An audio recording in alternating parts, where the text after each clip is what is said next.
Hey everyone, in this video, I'll show you how to connect StarTrader to MetaTrader 5 or the MT5.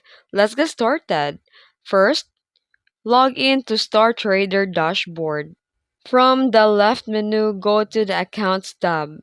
Choose whether you want to open a demo or live account. Click Open an account and select the MetaTrader or the MT5 as your trading platform. Fill in the remaining details as you prefer, then click Submit. And after that, the StarTrader will send your MT5 login credentials to your email. In your email, you'll receive the three important details like the login ID, password, and server's name. Make sure that to keep the email open because you'll need this detail in a moment. Next, go back to your StarTrader dashboard and open the Download tab.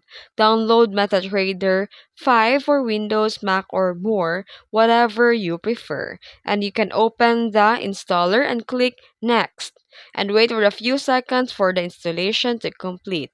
Click the Finish and MT5 will open automatically. When the MT5 opens the first time, you'll see an Open an Account window. You can select the Start Trader and click Next. Choose the Connect the existing trade account and enter the login ID, password, and server exactly as shown in your mask and click Finish. And that's it. If you found this video helpful, don't forget to like and subscribe for more tutorials. Thanks for watching.